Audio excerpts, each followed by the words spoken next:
श्रोता प्रेमियों, मैं राम सागर शास्त्री आप लोगों के समक्ष रखने जा रहा हूं राजा सुबाहु और शत्रुघ्न का युद्ध। देखिए, जिस समय भगवान श्री राम ने गुरु वशिष्ठ की सम्मति से अश्वमेध यज्ञ किया और उनका दिग्विजयी घोड़ा चलते चलते चक्रांका नगरी में पहुंचा। चक्रांका नगरी का राजा सुबाहु था, उसके पुत्र का नाम दमन था। दमन उस समय शिकार खेल रहा था। उसकी दृष्टि उस घोड़े पर पड़ी जिसके मस्तक पर सुंदर अक्षरों में लिखा हुआ एक पत्र टंगा था।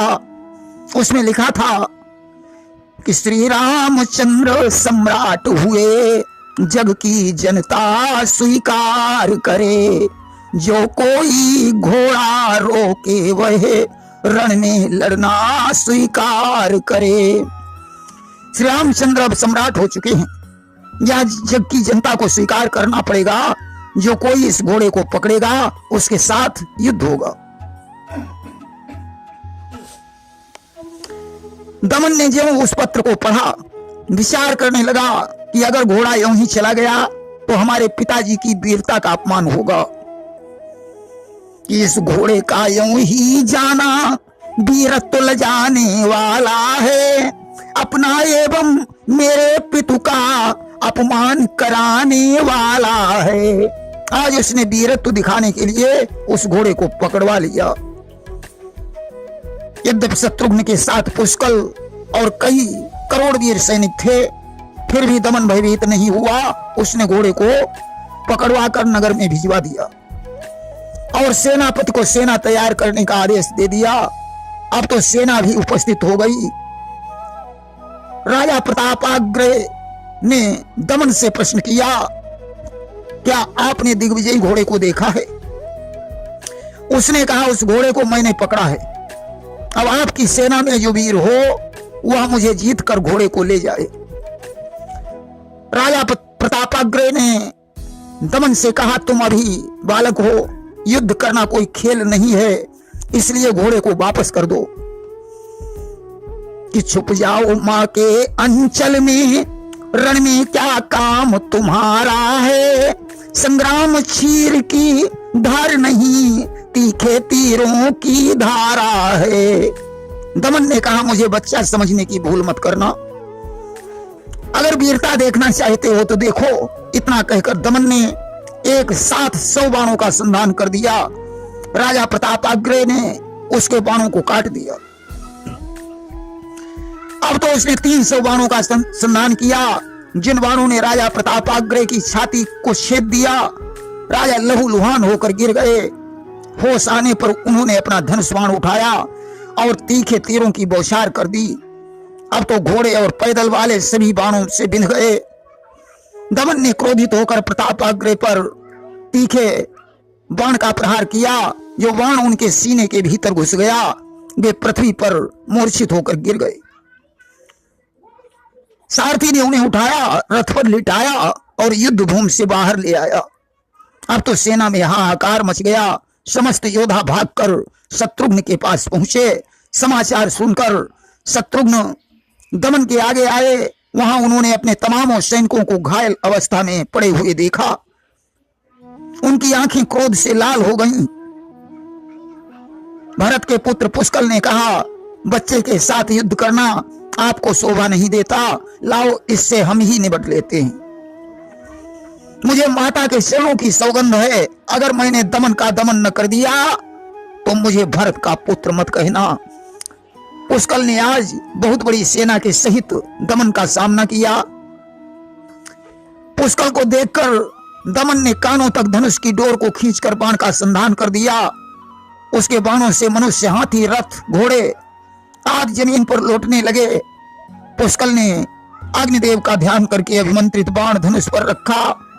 ज्यों संधान किया, दमन की सेना अग्निज्वाल से दग्ध होने लगी। सेना भाग खड़ी हुई।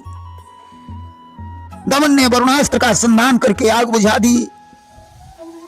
पुष्कल ने वरुणास्त्र को शांत करने के लिए वायव्यास्त्र का संधान किया। दमन ने पर्वतास्त्र छोड़ा।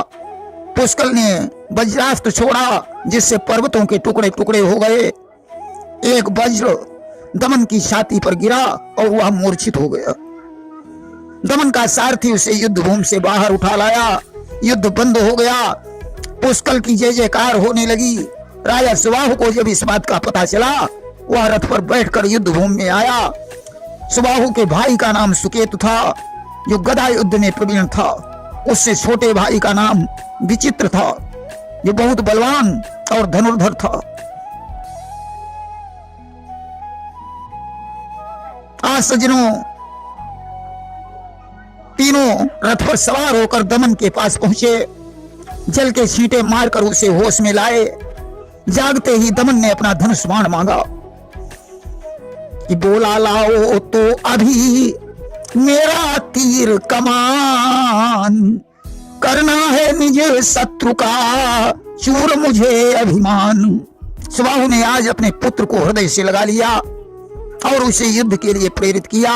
सुबाहु ने सेनापति से क्रौच व्यूह का निर्माण करवाया।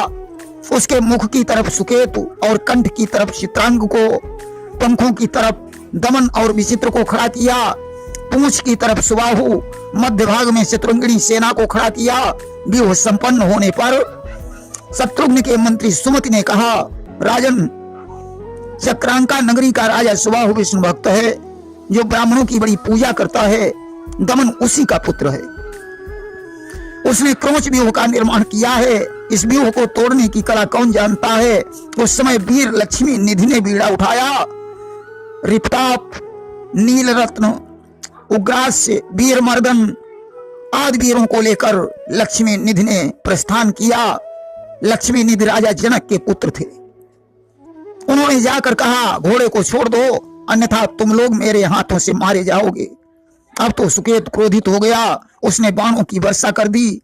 लक्ष्मी निधि ने उसके बाणों को बेकार करके 6 बाण उसकी छाती पर मारे। उसने 20 बाण लक्ष्मी निधि की छाती पर मारे।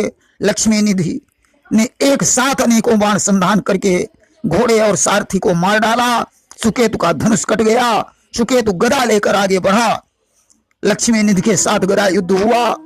सुकेतु ने उनकी गदा छीन ली तो बाह युद्ध होने लगा। लड़ते लड़ते दोनों वीर मूर्छित हो गए। चित्रांग ने शत्रुघ्न की सेना में प्रवेश किया। चित्रांग और पुष्कल का युद्ध हुआ। पुष्कल के ब्रह्मास्त्र से उसका दिव्य रथ आकाश में चक्कर काटकर पृथ्वी पर गिरा। उसने भी पुष्कल के रथ को पक्षी की तरह आकाश में भ्रमण करवा दिया। जब पुष्कल के बाण से उसका रथ टूट गया, तब दूसरे रथ पर सवार हुआ। पुष्कल ने उसके 10 रथ इस प्रकार तोड़ डाले। उसने पुष्कल पर भाला चलाया। अब पुष्कल ने कालाग्नि के समान तेजस्वी बाण छोड़ा। उसने भी कालाग्नि के समान बाण छोड़ा। बाण ने बाण को काट दिया। कटे हुए बाण का अगला सिरा चित्रांग के गले में जा लगा और उसका मस्तक कट गया। अब पुष्कल ने व्यूह में प्रवेश किया। चित्रांग को प्राणहीन देखकर सुबाहु पुत्र शोक में डूब गया। विचित्र और दमन ने पिता को सांत्वना दी और युद्ध करने के लिए आगे बढ़े। दमन ने रिपताप का, विचित्र ने नील रत्न का सामना किया। सुबाहु शत्रुघ्न के साथ युद्ध करने लगे। शत्रुघ्न की रक्षा हेतु हनुमान जी आ गए। सुबाहु ने 10 बाण हनुमान की छाती पर मारे। हनुमान ने उसके बाणों के टुकड़े टुकड़े कर दिए। उन्होंने सुबाहु के रथ को पूंछ में लपेटकर आकाश में फेंक दिया। वह आकाश में ही ठहर गया। हनुमान ने एक लात मारकर उसे जमीन में गिरा दिया। अब तो रक्त भवन होने लगा।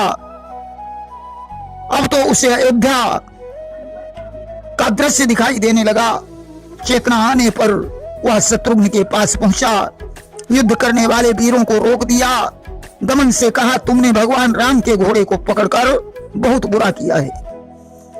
राम साक्षात ब्रह्म हैं। अष्टांग मुनि के श्राप से मेरा ज्ञान नष्ट हो गया था। एक दिन मैं तत्व ज्ञान की इच्छा से अष्टांग मुनि की सेवा में गया। अष्टांग मुनि ने कहा, अयोध्या के स्वामी रामचंद्र परम ब्रह्म हैं। सीता चिन्मयी शक्ति हैं। वही राम नारायण हैं। उनकी उपासना करने से संसार सागर से मुक्त हो जाओगे। मैंने हंसकर कहा, राम तो साधारण मनुष्य हैं। मुनि ने मुझे श्राप दे दिया कि तेरा तत्व ज्ञान नष्ट हो जाए। दयावश उन्होंने मुझसे कहा, कि जब तुम राम की यज्ञ में विघ्न डालोगे तो हनुमान जी के चरण प्रहार से तुम्हें राम के स्वरूप का ज्ञान हो जाएगा। अब मैं धन वस्त्र राज्य राम को समर्पित कर दूंगा और उनके दर्शन करके कृतार्थ हो जाऊंगा। आज घोड़े को वापस करवा दिया, जाकर शत्रुघ्न का किंकर बन गया, हनुमान से भी क्षमा मांगी, मरे हुए लोगों का दाह संस्कार हुआ। सुबाहु भगवान राम के घोड़े के साथ गया। प्रेम से बोलिए वृंदावन बिहारी लाल की जय।